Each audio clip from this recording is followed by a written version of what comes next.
Donc là, on va basculer sur une autre matière totalement différente, qui est la compliance et la patrimonialisation par la compliance. C'est-à-dire qu'il a été dit dans les interventions précédentes que pour que les données puissent avoir de la valeur, pour qu'elles puissent être patrimonialisées, il faut qu'elles soient conformes aux différentes législations qui s'appliquent aux jeux de données sur lesquels on travaille.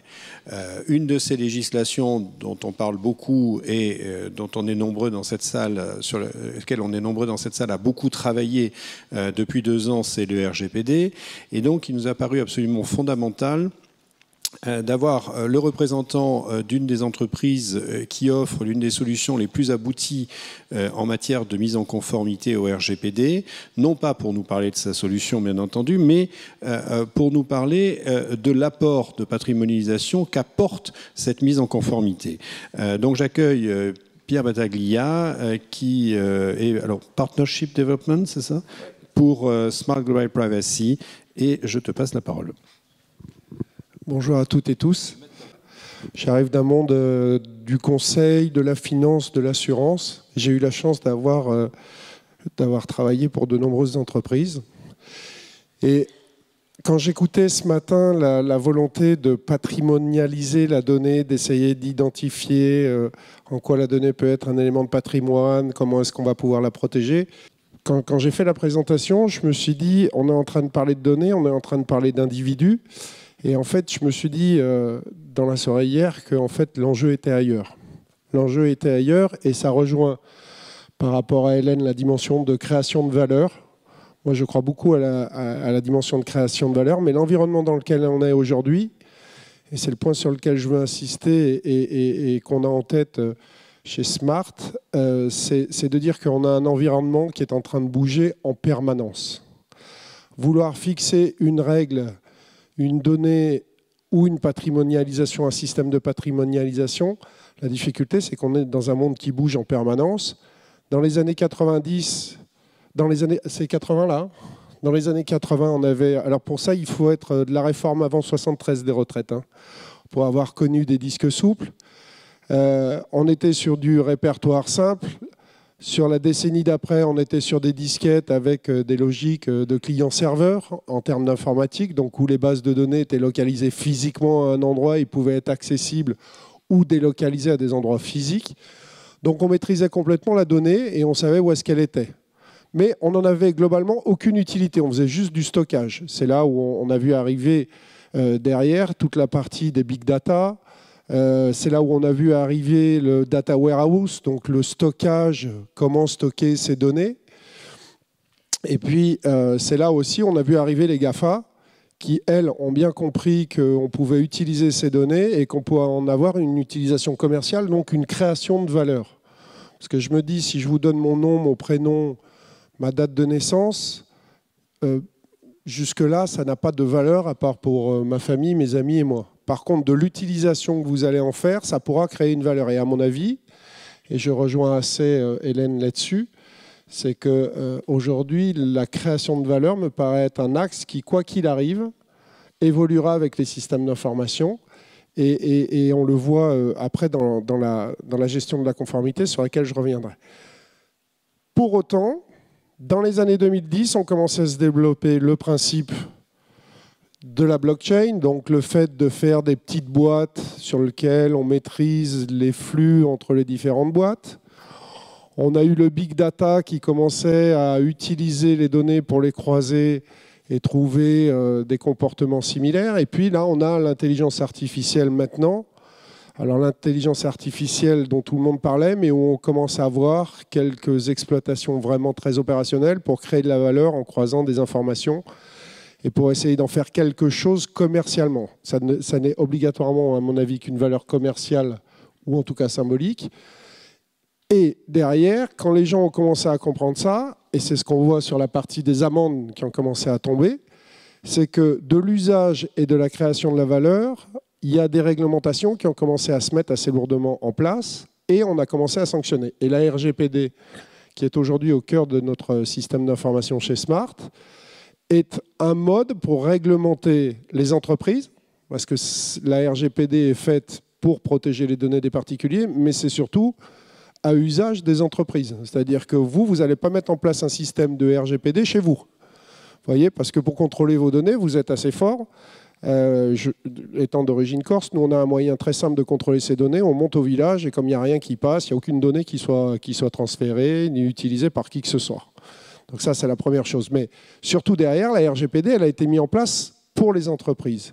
Pourquoi pour les entreprises? Parce que c'est ces entreprises-là qui créent de la valeur avec vos données. Si vous utilisez un outil en mettant simplement vos coordonnées ou vos adresses IP, vos adresses informatiques, vous n'apportez aucune valeur à vos données. Ceux qui donnent de la valeur, ce sont les entreprises. Et les entreprises aujourd'hui, qui ont évolué avec les systèmes d'information, avant on sortait du bureau, il n'y avait pas de téléphone portable, donc ça s'arrêtait là. On avait des logiciels qui stockaient très peu de choses et qui faisaient très très peu de traitement. C'était juste de la conservation et du stockage de données. Mais aujourd'hui, quand on parle de data, ça donne ça. Voilà l'environnement de data que peut avoir une entreprise. Chaque petite icône est un des fournisseurs d'un des services de l'entreprise. Si je vous remets ce même schéma il y a 4 ans en arrière, il y a 80% des entreprises qui travaillaient pour apporter ces services qui n'existaient pas. Nous, par exemple, Smart, on n'existait pas il y a 2 ans et demi. On est aujourd'hui leader européen de la solution logicielle RGPD. Mais si nous, on n'évolue pas avec les besoins réglementaires et avec cette création de la valeur, dans 18 mois, on est mort. On n'existe plus. On aura 0 valeur. Pourquoi? Parce qu'au fur et à mesure que l'informatique évolue, au fur et à mesure, notre outil doit évoluer pour répondre à ces nouvelles contraintes et à ces nouvelles réglementations. Et notamment aujourd'hui, on en parlait hier avec André, on a une loi, un règlement, excuse-moi André, un règlement général de protection des données. On met en place dans des grandes entreprises. Alors là-dessus, de nombreuses entreprises ont démarré les projets, mais il y en a très très peu qui se sont mis en conformité complète. Donc il y a ça aussi, c'est que les entreprises suivent aussi le rythme des nouvelles technologies et s'adaptent au fur et à mesure. C'est-à-dire qu'ils ont un monde de création de valeur qui s'adapte au fur et à mesure aussi. Et, et donc, aujourd'hui, tous les services qu'on offre, ils évoluent. Mais ce qui reste, c'est la création de valeur.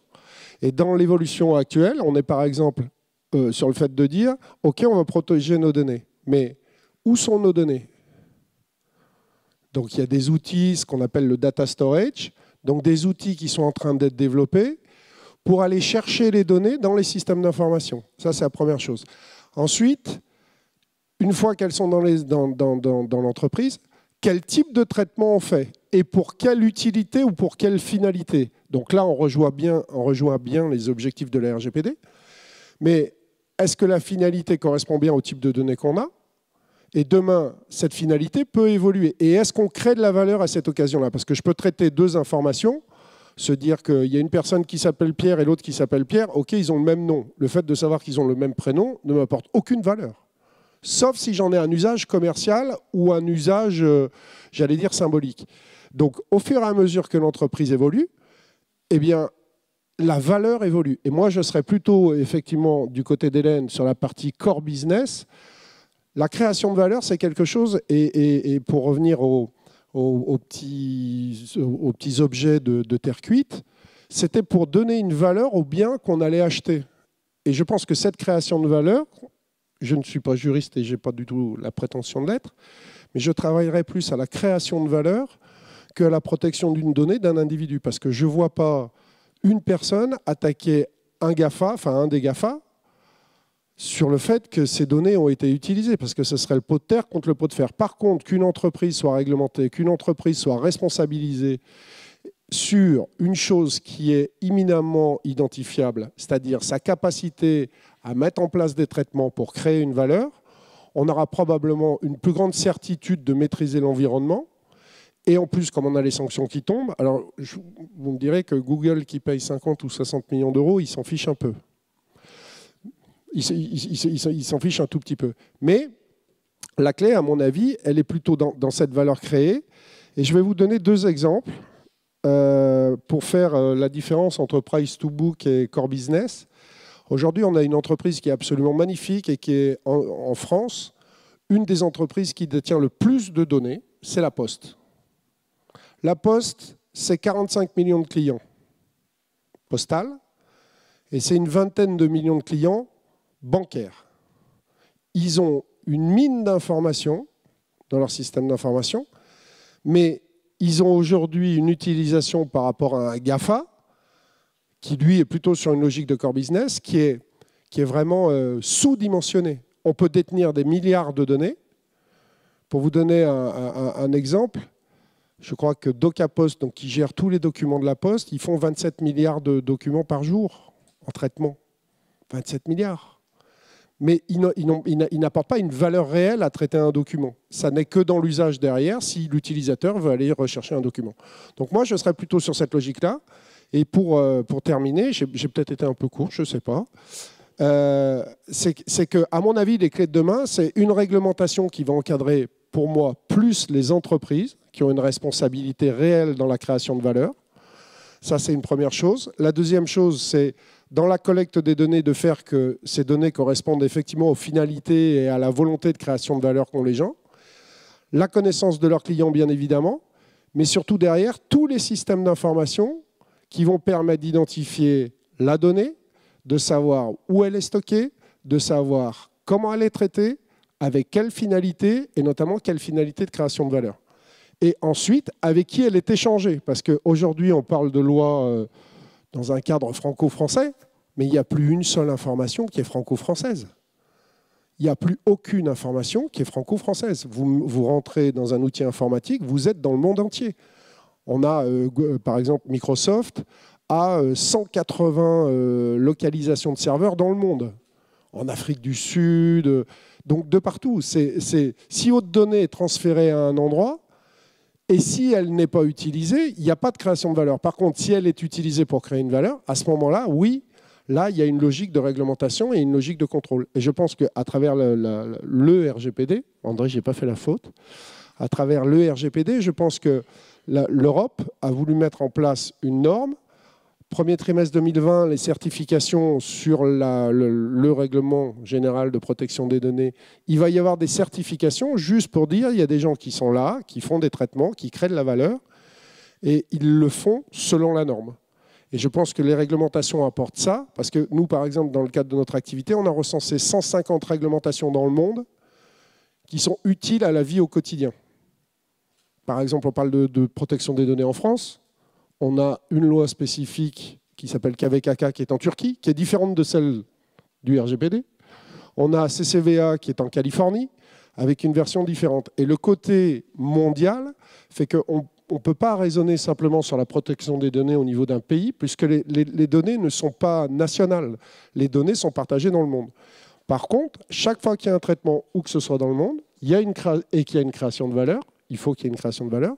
Je pense que là, les juristes, les avocats, la loi a nécessairement une portée importante. Voilà.